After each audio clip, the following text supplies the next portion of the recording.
ഹോണറിൻ്റെ honour X6a എന്ന പുതിയൊരു smart phone ഇപ്പോൾ ലോഞ്ച് ചെയ്തിട്ടുണ്ട്.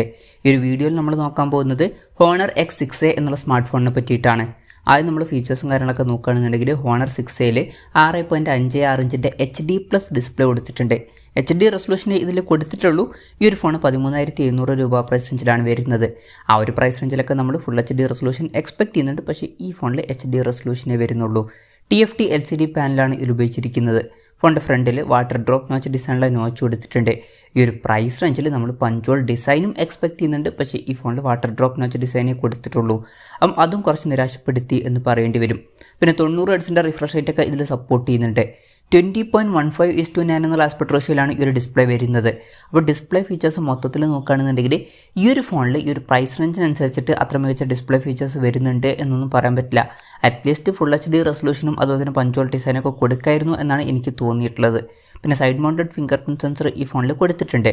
ഫോണിൻ്റെ വെയിറ്റ് വരുന്നത് 188 ഗ്രാമാണ്. തിക്നെസ് വരുന്നത് 8.35 mm ആണ്.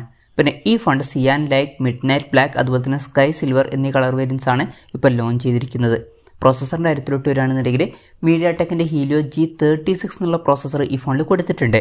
13,700 രൂപ പ്രൈസ് റേഞ്ചിൽ ഈ ഒരു പ്രോസസ്സർ എങ്ങനെയുണ്ടെന്ന് വെച്ചാൽ ഈ ഒരു പ്രൈസ് റേഞ്ചിനെ പറ്റിയിട്ടുള്ള ഒരു പ്രോസസ്സർ അല്ല ഈ ഒരു പ്രോസസ്സർ. ഈ ഒരു പ്രോസസ്സർ എന്നൊക്കെ പറയുന്നത് 8,000 രൂപയ്ക്ക് താഴെ വരുന്ന ഫോണുകൾക്കൊക്കെ പറ്റിയിട്ടുള്ള പ്രോസസ്സറാണ്. പ്രോസസ്സർ ശരിക്കും നിരാശപ്പെടുത്തി എന്ന് തന്നെ പറയേണ്ടി വരും.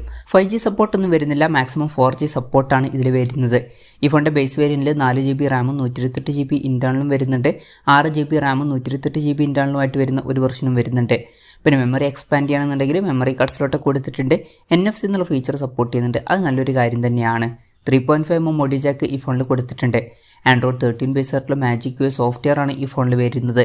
ക്യാമറയുടെ കാര്യം പറയുകയാണെന്നുണ്ടെങ്കിൽ ഫോണിൻ്റെ പിന്നിൽ ട്രിപ്പിൾ ക്യാമറ സെറ്റപ്പ് കൊടുത്തിട്ടുണ്ട്. 50 മെഗാപിക്സലിൻ്റെ f1.8 അപ്പേഴ്സിൽ വരുന്ന മെയിൻ ക്യാമറ സെൻസർ ഈ ഫോണിൽ വരുന്നുണ്ട്. പിന്നെ 2 മെഗാപിക്സൽ മാക്രോ ലെൻസും അതുപോലെ തന്നെ 2 മെഗാപിക്സൽ ഡെപ്ത് സെൻസറും ഈ ഫോണിൽ കൊടുത്തിട്ടുണ്ട്. അൾട്രാ വൈഡ് ആംഗിൾ ലെൻസ് ഒന്നും ഇതിൽ വരുന്നില്ല. ഫ്രണ്ടിൽ 5 മെഗാപിക്സലിൻ്റെ f2.2 അപ്പേഴ്സിൽ വരുന്ന സെൽഫി ക്യാമറ ആണ് കൊടുത്തിരിക്കുന്നത്. ബാറ്ററിയുടെ കാര്യം പറയുകയാണെന്നുണ്ടെങ്കിൽ 5200 mAh ബാറ്ററി ഇതിൽ കൊടുത്തിട്ടുണ്ട്. 22.5 വാട്ടിൻ്റെ ഫാസ്റ്റ് ചാർജ് സപ്പോർട്ട് ഇതിൽ വരുന്നുണ്ട്. നല്ലൊരു കാര്യം തന്നെയാണ്. Type C ചാർജിംഗ് പോർട്ടും ഇതിൽ കൊടുത്തിട്ടുണ്ട്. അപ്പോൾ തിരക്കേടില്ലാത്തൊരു ബാറ്ററി സെറ്റപ്പ് ഇതിൽ വരുന്നുണ്ട് എന്ന് പറയാവുന്നതാണ്.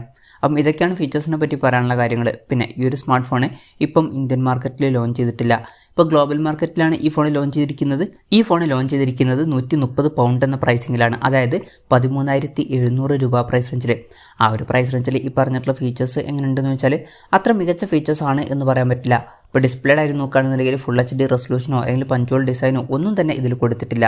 അതുപോലെ തന്നെ ഈ ഒരു പ്രൈസ് റേഞ്ചിന് പറ്റിയിട്ടുള്ള ഒരു പ്രോസസ്സറും ഇതിൽ വരുന്നില്ല. Camera setup ultra wide angle lens ഇല്ലെങ്കിലും തിരക്കേടില്ല എന്ന് പറയാം, അത്രയേ ഉള്ളൂ. പിന്നെ തിരക്കേടില്ലാത്തൊരു ബാറ്ററി സെറ്റപ്പും ഇതിൽ കൊടുത്തിട്ടുണ്ട്. ഈ ഒരു പ്രൈസ് റേഞ്ചിൽ മൊത്തത്തിൽ നോക്കുമ്പം അത്ര മികച്ച ഫീച്ചേഴ്സ് വരുന്നുണ്ട് എന്ന് പറയാൻ പറ്റില്ല. ഇനി ഇന്ത്യൻ മാർക്കറ്റിൽ ഈ ഫോൺ ലോഞ്ച് ചെയ്യുമോ എന്ന് വെച്ചാൽ ചിലപ്പോൾ ലോഞ്ച് ചെയ്തേക്കാം. ഹോണർ ഇപ്പം അടുത്തൊന്നും ഇന്ത്യൻ മാർക്കറ്റിൽ അവരുടെ ഫോണുകൾ ലോഞ്ച് ചെയ്തിട്ടില്ല. പക്ഷേ ഇന്ത്യൻ മാർക്കറ്റിൽ അവർ എക്സ്പാൻഡ് ചെയ്യാൻ നിൽക്കുന്നുണ്ട്. അപ്പം അടുത്ത് തന്നെ ഹോണറിൻ്റെ കൂടുതൽ ഫോണുകളും കാര്യങ്ങളൊക്കെ ഇന്ത്യയിലോട്ട് വരുന്നതായിരിക്കും. അപ്പം ഈ ഒരു ഫോണും ചിലപ്പം ലോഞ്ച് ചെയ്തേക്കാം. എന്തായാലും കൺഫർമേഷൻസ് ഒന്നുമില്ല. അതിനെ പറ്റിയിട്ടുള്ള ന്യൂസുകളൊക്കെ വരുമ്പം അതിനെ പറ്റിയിട്ടുള്ള വീഡിയോസൊക്കെ നമ്മൾ ചെയ്യുന്നതായിരിക്കും. അതുപോലുള്ള വീഡിയോസ് കാണാൻ താല്പര്യമുണ്ടെന്നുണ്ടെങ്കിൽ ഈ ചാനൽ സബ്സ്ക്രൈബ് ചെയ്യാവുന്നതാണ്. പിന്നെ ഇന്ത്യയിൽ ലോഞ്ച് ചെയ്യുകയാണെന്നുണ്ടെങ്കിൽ വില കുറച്ചും കൂടി കുറയാൻ ചാൻസ് ഉണ്ട്. ചിലപ്പം ഒരു 10,000 രൂപ പ്രൈസ് റേഞ്ചിലോ അല്ലെങ്കിൽ അതിനേക്കാൾ കുറച്ചും കൂടി കുറഞ്ഞൊരു പ്രൈസ് റേഞ്ചിലൊക്കെ ആയിട്ട് ഈ ഫോൺ ഇന്ത്യൻ മാർക്കറ്റിൽ ലോഞ്ച് ചെയ്തേക്കാം. കൺഫർമേഷൻസ് ഇല്ല, ജസ്റ്റ് നമ്മുടെ എക്സ്പെക്ടേഷൻ പറഞ്ഞു എന്നേ ഉള്ളൂ. എന്തായാലും ഹോണർ X6a എന്നുള്ള പുതിയൊരു സ്മാർട്ട് ഫോൺ ഇപ്പോൾ ലോഞ്ച് ചെയ്തിട്ടുണ്ട്. ഈ ഒരു ഫോണിനെ പറ്റിയിട്ടുള്ള നിങ്ങളുടെ അഭിപ്രായം ജസ്റ്റ് ഒന്ന് കമൻറ്റ് ചെയ്യുക. അതുപോലെ തന്നെ ഈ ഒരു സ്മാർട്ട് ഫോൺ ഇന്ത്യൻ മാർക്കറ്റിൽ നിങ്ങളേത് പ്രൈസിങ്ങിലാണ് എക്സ്പെക്ട് ചെയ്യുന്നത് എന്നുള്ള കാര്യം കൂടി ജസ്റ്റ് ഒന്ന് കമൻറ്റ് ചെയ്യുക.